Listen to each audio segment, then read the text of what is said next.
This is war.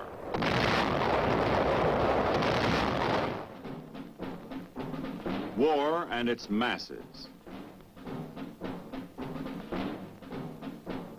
War and its men.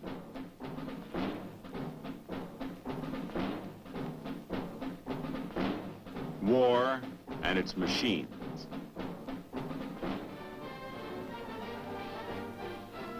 Together they form the big picture.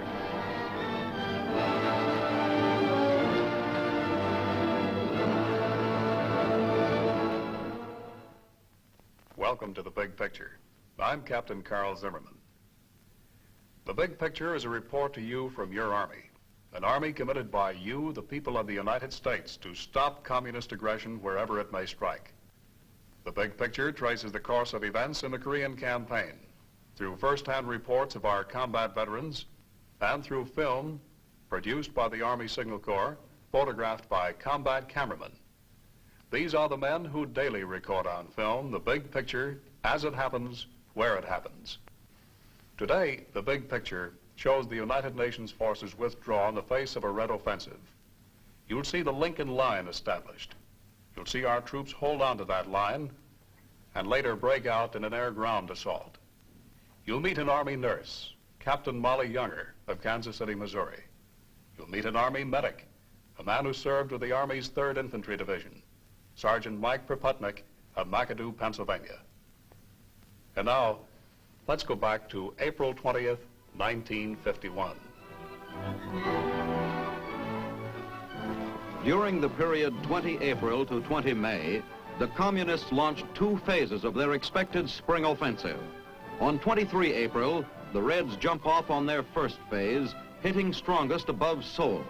UN troops are forced to withdraw south as British and Belgian contingents hold off the Communists in a spectacular rearguard engagement.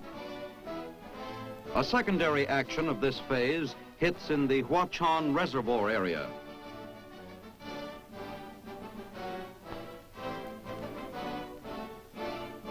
By 30 April, UN forces cease their withdrawal and set up the Lincoln Defense Line a few miles north of Seoul.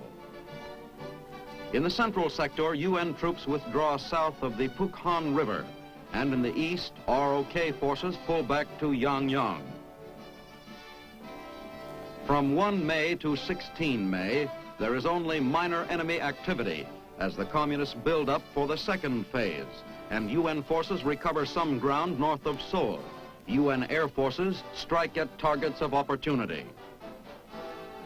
The second phase begins on 17 May with the heaviest attack in the central sector southwest of Inji and east of Chonchon.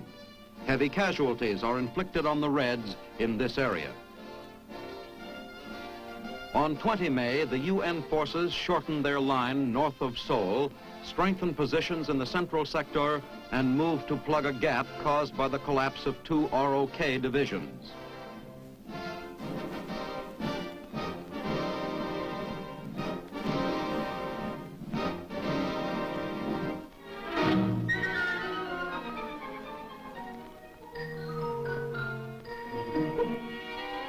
In the Imjin River area, soldiers of 2 combat teams quickly break camp. These combat teams are composed of British, Belgian, Filipino, and American troops. What may be the last meal for a long time is grabbed as a report is received of a large enemy force which has crossed the nearby Imjin. These UN troops start their withdrawal according to plan. Mortars blast at the approaching Reds who threaten to cut off the combat teams.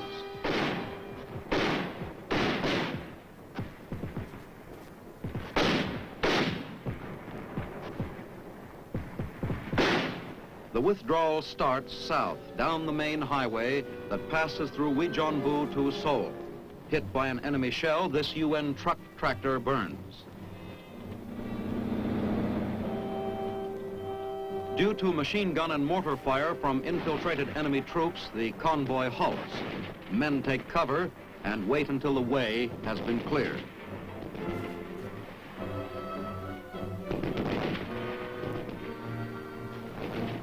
The long convoy moves southward again with its cargo of men and equipment. The communist offensive was expected, and nothing of use is left behind.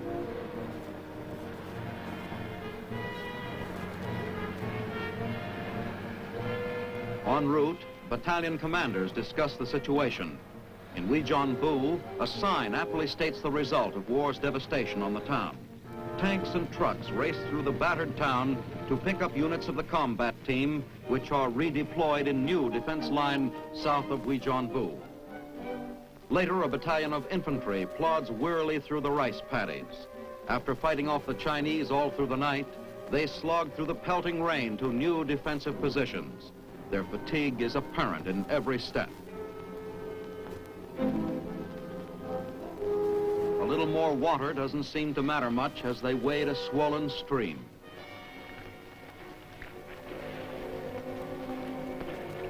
Full advantage is taken of the chance for a short rest before fighting off the Reds again. Rain-soaked troops hold rearguard positions covering the withdrawal. This is the third major Red offensive of the conflict. The first was the initial North Korean aggression last June, and the second, the full-scale intervention of the Chinese Communists on 26 November. Our 155's blast evacuated Weijianbu.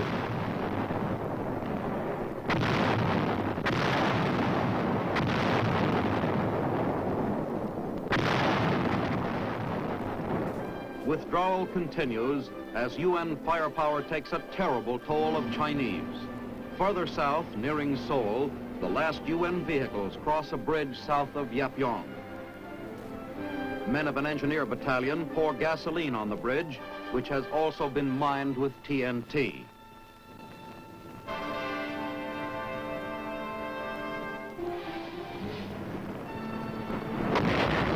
The bridge is destroyed. Communist human sea tactics against our superior firepower is costing them dearly for each mile they advance. This was Korea in April and May of 1951. A bit later, we'll return to the riflemen in action. But first, we want you to meet an Army nurse who saw duty in Korea. She's Captain Molly Younger of Kansas City, Missouri. And Molly served with a frontline surgical team. Now, how did this team operate? What did it do? The 8076 Mobile Surgical Unit, activated in July, sent to Korea and assigned to the 24th Division. And there they were about 10 to 18 miles below the clearing company.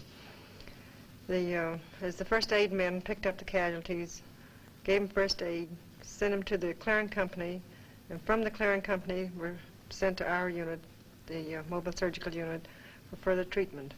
Now, this is the first time that a wounded soldier was given definitive treatment this close to the front. Is that right? That's right. It certainly must have saved a lot of lives, Molly. Yes, it did.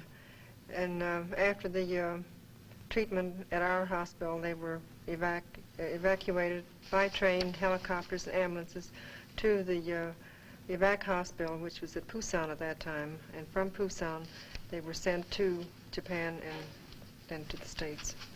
Now, how many months were you in Korea, Molly? 6 months. Well, certainly in that time you moved around a great deal, didn't you? How did you get around? Well, we had 32 vehicles assigned to the unit, and most of our trips was by convoy. Well, how many of those were ambulances? Well, we had 14 ambulances. That's right.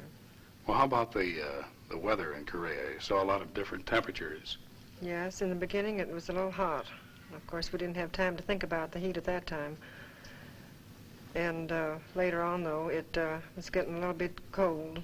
A little bit too cold for some of us, but we remedied that situation, too. Mm-hmm. Well, Molly, did these extreme temperatures hurt your operations any? Well, the heat didn't hinder anything, but the cold, due to the fact that we're set up in tents in these buildings that were not heated. We did have some oil stoves that we tried to set up and work under those conditions. Mm-hmm. Well, Molly, when did the surgical team see its roughest action in Korea? Well, I'd say right in the beginning, in July, August, and September. When we sustained a lot of losses, didn't we? Yes, and there were long hours of duty for all of us. We worked from 18 to 24 hours, 36 hours, round the clock. This was the whole crew? The entire crew stayed on. And Well, how many operations could you do at one time, Molly? well, our first setup there, we could make good use of our 6 tables. We had 6 operating room tables, and they were in full swing at all times. And patients were taken care of as soon as they came in. And we had 3 anesthetists, and some of us could hold down 2 or 3 tables at a time. That was your job. You handled That's the right. anesthesia, right? That's right. Well, Molly, certainly there are a lot out there, a lot of girls watching this program who we would like to see become Army nurses. Now, this is your opportunity to talk to them, Molly. There they are. Yes, we need nurses, and very badly, especially nurses with critical MOSs, specialties, as the NP, MOS, the surgical, and most of all, anesthetists. Well, Molly, we're asking for nurses, asking these girls to join you in being an Army nurse. We're not doing what the Army used to do and say, join and see the world. In fact, we've given them a pretty rough picture right here. But I think more important than anything else is the fact that you get a great deal of satisfaction out of your job, don't you? Yes, we do. We save lives, and can't think of anything more important than to save lives. Right, Molly. We certainly can't either. Well, now, you told us a few moments ago that when you received these wounded men, the only treatment they had received was from the frontline aid man, right? That's right. Well, how was that treatment? Well, it was really remarkable, considering the circumstance. They had applied the treatment, administered the treatment. They used the improvised a lot of times, the tourniquets and splints, and used string and rope and everything else for tourniquets, in fact. But they all carried their sulfa-packs, and that was the first initial treatment. Well, Molly, a little later in our program, we're going to meet one of these medical aid men. But now, let's go back to the action in Korea, April and May of 1951. At the end of the first week of the Communist Spring Offensive, Allied units withdraw to defensive positions north of Seoul. In the western sector, where red pressure is heaviest, trucks loaded with troops move rapidly south. UN forces have broken contact with the enemy all along most of the front. As soon as defending forces have taken positions behind the Lincoln Line, final line of defense between Uijeonbu and Seoul, engineers plant an extensive minefield. The anti-tank mines are armed as the field is completed. Anti-personnel mines will also be laid. To augment the minefields, barbed wire entanglements are constructed by the engineers. Working quickly, the wire is strung and stretched taut. A 75-millimeter recoilless rifle covers the valley which the Reds must cross to reach the Lincoln Line. Observers of an ROK division use this high point to advantage and keep close watch on the opposing hills. Artillery is called for to give relief to a UN tank column under enemy fire in the valley.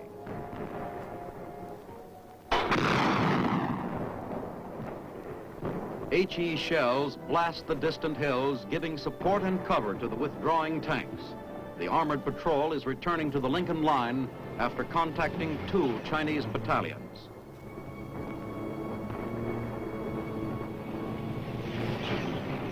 A tank nudges a Korean hut aside to clear the field of fire for a roadblock.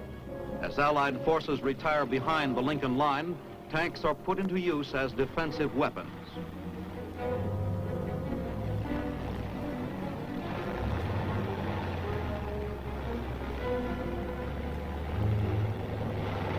The heavy firepower of the artillery is ready.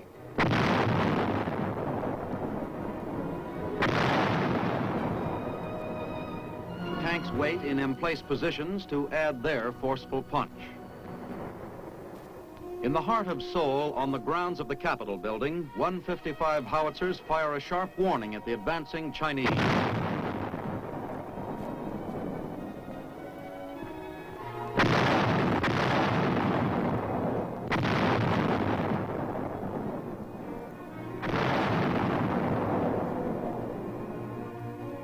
the artillerymen improved their emplacements within view of the capital. Although earlier the South Korean government warned the populace to leave, almost 500,000 remained in the city, showing confidence in our ability to hold despite the growing menace of the Red advance. The government was finally forced to order the evacuation. Only then did the people leave. The UN troops remained on the Lincoln Line to write the next chapter in the defense of Seoul.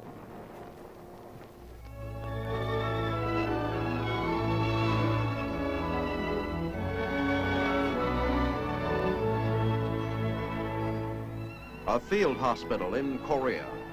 Full facilities must be available here for the first phase of treatment of the wounded.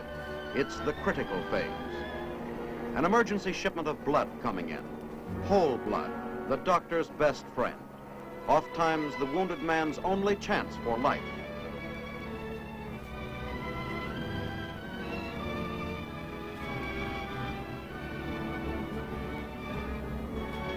Donated in New York or San Francisco or St. Louis, typed, stored, and shipped with the strictest scientific care, it's here, where it's needed.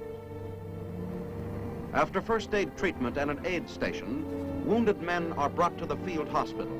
Here they are given only the necessary treatment to put them in shape for speedy evacuation to a base hospital, where every benefit of modern medicine and surgery is available.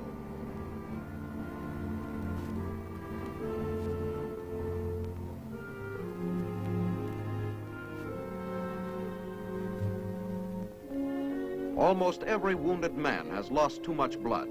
He needs replacement quickly to overcome or prevent shock, to make his system responsive to treatment, or capable of withstanding the shock of an operation. If a wounded man can be evacuated to a base hospital in good shape, he's as good as saved.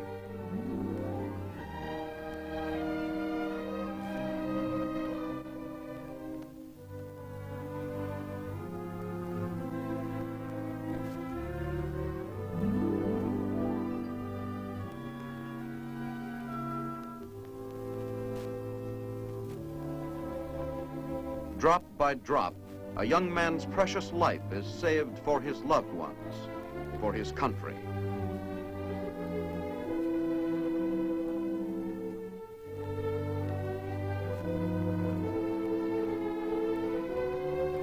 The gifts of blood must never stop.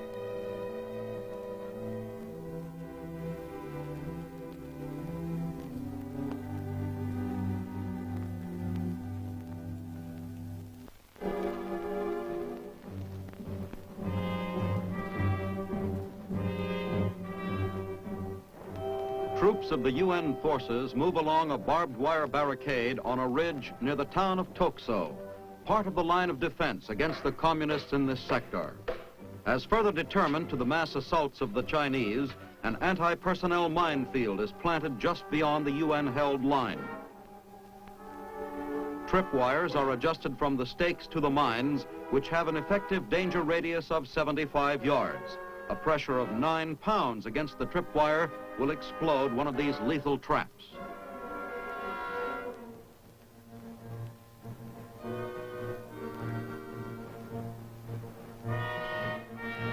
Until the field is completely sown, each wire is marked by a lightweight plate. On the road bordering the minefield, tanks and infantrymen of a recon company survey the defense line. The next morning, the road is strewn with the bodies of 24 members of an enemy patrol which tried to infiltrate during the night. One Red soldier still lives. Men of the recon company cautiously move the wounded man onto the road from the gully. The communist is apparently in great pain, but the combat-wise soldiers, used to the tricks of a treacherous enemy, search him for concealed weapons or possible booby traps. In the shelter of one of our tanks, first aid is given to the wounded man.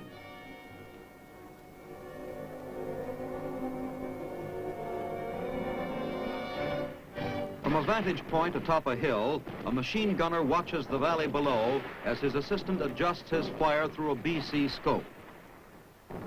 And observer checks the terrain as a gunner fires at an enemy position in a village ahead. Smoke rises from the battered town. Troops of the United Nations maintain their vigilance and refuse to give up ground to the communist hordes without exacting a heavy toll for every foot of ground.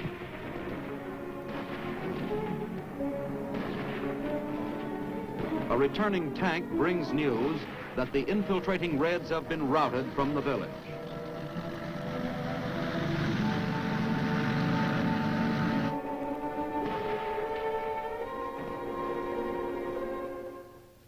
We'd like to tell you about a very important part of our big picture, the frontline aid men. These are the men who so often are saluted by the men they serve, the riflemen, for the work they do in caring for our wounded under fire, many times while they themselves are hit.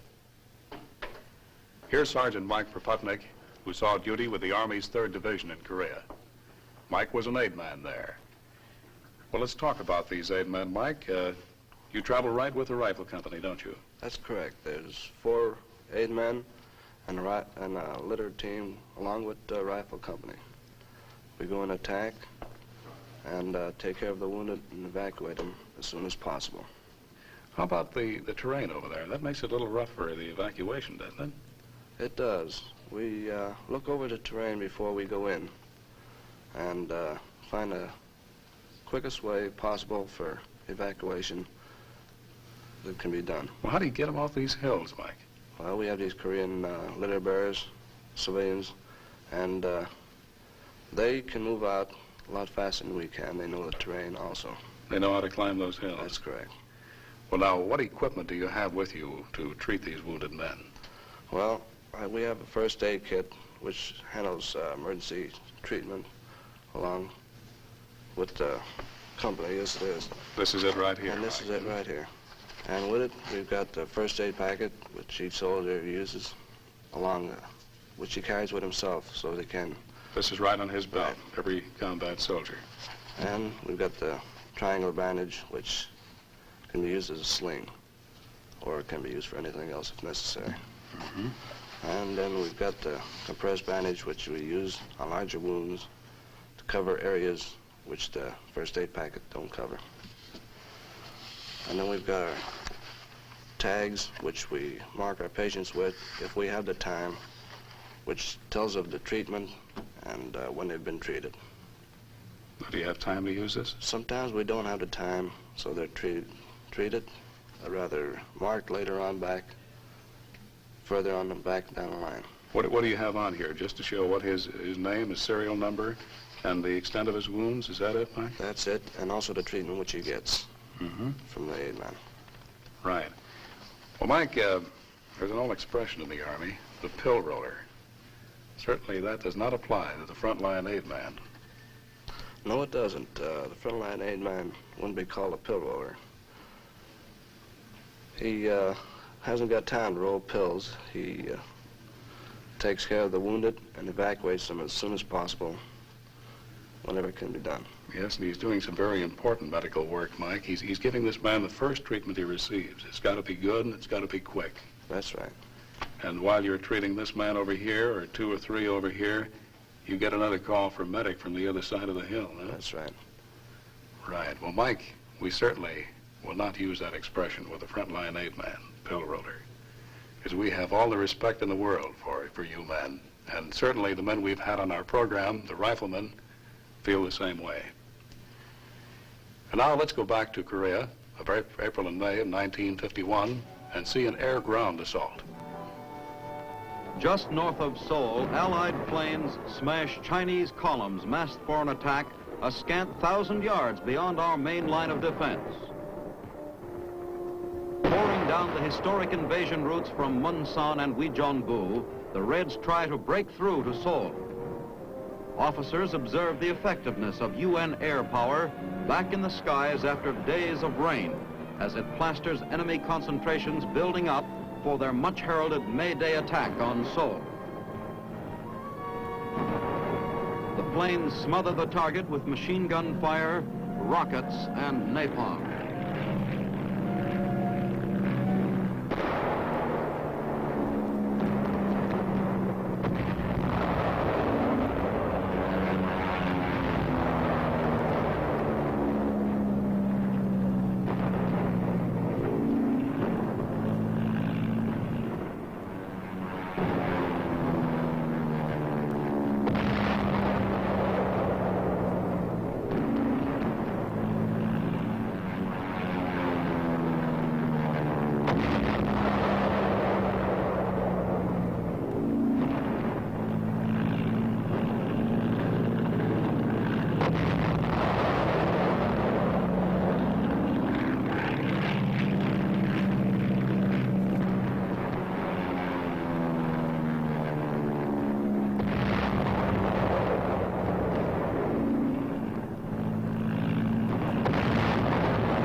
infantry adds its voice.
Not even the fanatical communists can stand against this sort of coordinated defense.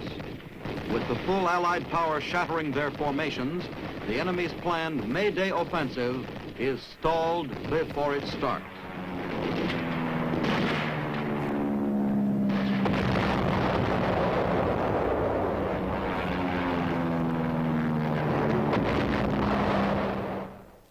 Those are the events that comprise the big picture from April 20th to May 20th, 1951. Our thanks to Captain Molly Younger and Sergeant Mike Proputnik for being with us. Next week, the big picture will show the 8th Army answer the Red Spring Offensive with a powerful attack all along the line. And you'll meet 2 combat veterans who saw, as it happened, a part of the big picture. This is Captain Carl Zimmerman inviting you to be with us then.